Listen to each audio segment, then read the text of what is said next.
Good morning, everyone. Good morning. My name is John Commissiong, and I am the owner of Security Transport Services. We are a prisoner transport company. We are in the business 30 years doing prisoner transports, helping agencies all across the nation do extraditions. So today, I'm not here to talk to you a lot about my company, believe it or not. What I'm really going to talk to you today is about operational readiness and how to handle an extradition if you have to, especially some of the smaller organizations around here. You don't have many of them to do, but when you have to do one, they drop down from on high and you got to scramble and get a plan on how you execute one, especially if it's halfway across the country. I think law enforcement agencies, some of you ex-military, you guys all know that the importance of having a readiness plan. When unexpected situations arise, the difference between chaos and control is all about how you're prepared to handle these things. In my business, and I'm sure if you have to do an extradition, you would agree that they cause a lot of chaos in your organization, especially if you're not used to doing them that often. Like I said, many of you don't do them that often. They always seem to arrive at an inopportune time, and you have to scramble to figure out how you do it. So today, my goal is pretty simple. I'm going to talk to you today about how to actually put together a readiness plan that I think will give you more control in your business. So, first topic, what is the real cost of an extradition? Okay? So when we talk about cost, I think there are three of them, okay? The first one is, we all realize this, it's about money, right? There's labor costs to do one of these things. You got transportation costs, hotel, meals, food, especially if you're talking about a 2 to 3 day trip. Those things are easily quantifiable, right? In my world, I work with tons of agencies, and believe it or not, when we're looking at costs, I can look at some of your labor costs involved, and depending on your size of your organization, just for a 2 day transport, depending on how many agents you want to go on that transport, you can look at anywhere between $2,000 and $4,000 just in labor costs, right? Considering a lot of your agents are probably on overtime, if they're going to go, you may need to backfill, they could be on double time. So from a cost standpoint, it is of money. That's, I think, the most obvious one. The second cost is resources. I'm assuming, like a lot of people probably sitting in this room, you don't have resources sitting around doing nothing. They're all stretched. They're all doing something, right? You've got 10 things to do and 5 people to do it. So now extradition comes, pops on your desk, where you're getting the resources to actually do it.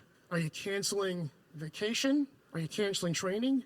Are you actually going back for an extension on the warrant? I don't think so. So the resource and moving around resources is a big deal, right?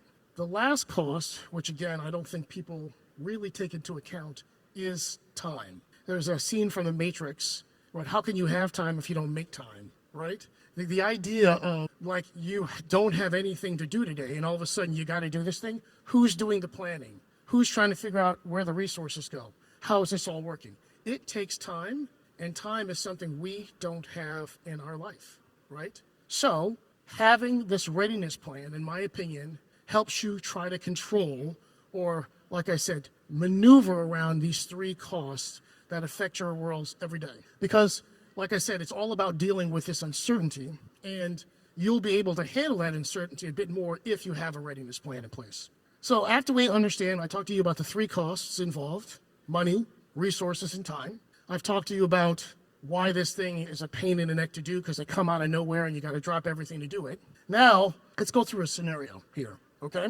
So first, imagine this. The scenario is Thanksgiving weekend.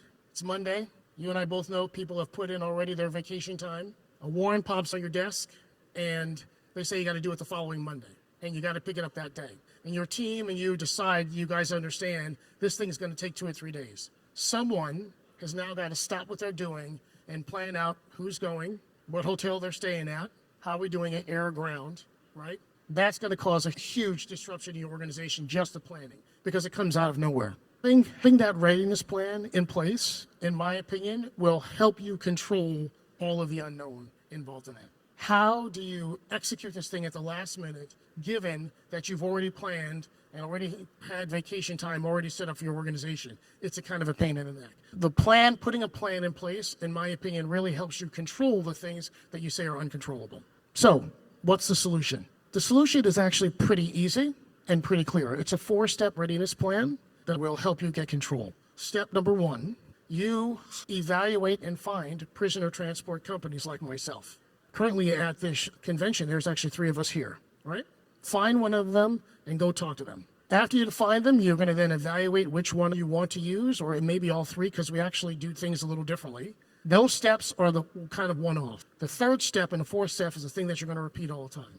Whenever you have to do an extradition, go get a bid from them. After you get your bid, then you can determine which criteria you want to focus on. Remember I talked to you about 3 constraints of cost? Is it the money issue that you're trying to solve for? Can the extradition company do it cheaper than if you could do it yourself? Is it resources? You're borrowing the resources of the extradition company. They're working for you. You don't have to rearrange anything. Or is it time? You don't have the time to plan for it. Let them handle it, right? That is the benefit of having a partner in place to really help you manage this extradition process. So the readiness plan, you're ready now to say, am I trying to solve my resource problem, my money problem, or my time problem? That's what an extradition company can help you solve for. So how do you evaluate an extradition company? What's the criteria for a partner you want to take over? There's tons of things to look at, many questions you might have. What I would do is, 1, check out their history, how long they've been in business for. What do they do besides prisoner transport? I've seen some interesting things like, we'll go get your cat out of the tree, we'll move kids around for you. Really want to find out if they really focus on extradition. Ask for references, right? Any extradition company, they should be using probably 100 agencies. I have at least 100 agencies that are using me every year to move people across the country. How many transports do they do a year? Check their availability. If you don't use them that often and you need them when you need them, you want to know how can they react to you just coming into the last minute and needing to move somebody. How do they execute a transport? We do things differently. Some people focus primarily on ground. Some people do it via air. Understand how they want to do it. If they do it by ground, how do they do it by ground? How many people do they transport with? Is it 1 agent or 2 agents? Are they armed? Do they have vans? Are the vans upfitted properly for prisoner transport? These are the list of questions you want to go through. My last one is always about, the biggest thing is insurance and compliance. How do they manage all the rules and regulations? Because we as an industry, we are regulated. How do they manage compliance and training and everything that we need to do to ensure that we are representing you in the best interest as an organization and making sure we have all the ducks in a row to provide you the best service possible. So with that said, I'll answer some of the questions that I had, and I'll use STS as an example. Security Transport Services, we have been in business for over 30 years. And all we do is do extradition services for partners and law enforcement agencies across the country. We primarily focus on ground transport. I have teams roaming the countryside right now. If you go by our booth, you'd see a map, and that map will have cars moving all across the company doing pickup and drop off. So that's how we respond to you, because I built our business around ground transportation. Since we've been in business for 30 years, I have a highly knowledgeable staff on all the rules and regulations and policies around prisons and how to pick up from prisons and jails across the country. And everyone does everything a little bit differently. And so it's important to have a very knowledgeable staff. I transport with teams of 2 always, and my team is gender specific. So if you have to do a male or a female, my team will have one of those genders be represented in the vehicle. They're armed. We use professionally upfitted transport vehicles that are meant for long haul transports. We really embrace technology these days. Not only standard stuff like having GPS in a car, but we have invested a lot in technology to not only monitor what's going on in the vehicle, but the vehicle itself. So trying to figure out when is maintenance due, when's oil due, just in overall things to increase our reliability in the vehicles that we have, as well as invested in tools to make life easier for you to order. So we have a customer ordering portal. You go in, enter the inmate information and pick up and drop off, and I give you a bid. You can also track the order movement and the inmate movement on the portal, as well as get invoicing from our portal. One of the things we are testing and will be launching soon is email notifications. And so once you set up an account with us and you place your order in, you will now get notifications saying that I've scheduled the work, I've picked up, I'm going to anticipate dropping off, I've dropped off. All that will come to your email, so you'll know anyone, any place, anytime can figure out we've done our job and we've done the work that we had for you. For us, it's the only job that we do, and that's why we invest heavily in tools to make life easier for you as a partner and to ensure that we represent you to the best of our ability. Once again, the value of a partnership of an extradition company. They solve this problem that you have of a warrant coming in on your desk and you've got to do it immediately. They can also help you solve for the three costs that I had talked about. Money, right? Can we actually do it cheaper than you could if you did it yourself? For some agencies, technically, the extradition is free because all they do is they make it part of the inmate's restitution anyway. So they just take my invoice and essentially pay me, and they give the invoice to them and say, that's what you owe the county for the extradition. Is it resources, right? Do you have 10 different things and you only got 5 people? You're borrowing the resources of the extradition company, right? We're doing all the legwork. We're figuring out everything you need. And so again, if resources are your problem, you want to use an extradition company. That's the value. The most important thing, I think the thing that's always overlooked, is time.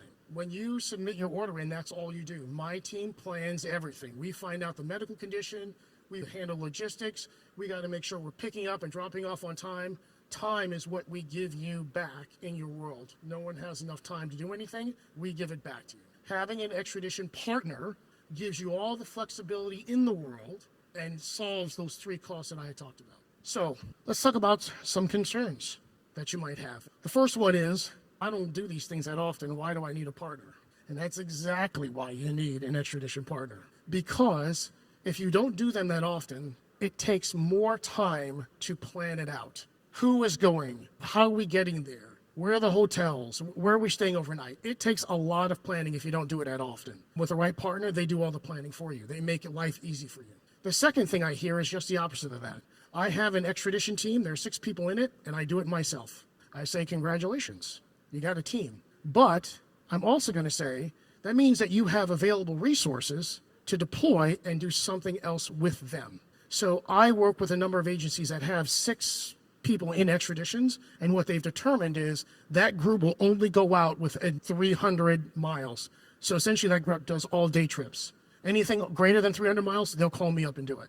Because again, they're really trying to focus their teams on, if they have to do an extradition, it's something inside the state essentially, and anything greater than that, they'll call me. With that said, does anyone have any questions on anything I've covered today? So we go 48 contiguous states: Puerto Rico, Alaska, Hawaii, Virgin Islands. I'd say with some of our partners, we are in Puerto Rico probably once a month. And in Alaska, I'm always fascinated by getting someone for Alaska, because if you think you can run and hide in Alaska, you can't. We'll come get you. I think we've been in Alaska at least 4 times already in a year. Yeah. Anything else? All right. Like I said, thank you very much for your time. The biggest thing is, and my topic was, establish your extradition readiness plan. It only takes 4 steps. Find a partner, evaluate them, sign up with one of them. Then you get a bid from them, and then you determine with that bid, what problem or criteria am I trying to solve for? Money, resources, or time? We are based out of Topeka, Kansas. I just did a bid for somebody in New Jersey, so that could be changing. I just had to submit it last week, so that could be changing. A lot of my contracts, by the way, I know you do reciprocity with other counties, and so once I do one for one county, you'll just tag on and I can give you the same pricing for the other county. But you don't have to have a contract with us. You can just call us up and we will see if we can fit you in, and 9 times out of 10, we can, because, like I said, we do ground transport. And so we do non-standard routing. So I have a piece of routing software and technology that lets me optimize my pickup and drops offs. And so that's how we handle seeing if I can pick up for you. Like I said, John Commissiong with Security Transport Services. We are celebrating our 30th year anniversary in business. So come by and get one of our patches and one of our challenges coins. And remember, we are here to serve you, to be your best partner. And that's all we do. That's our business. So I do appreciate your time and everything you guys do for us. So thanks a lot, and be safe.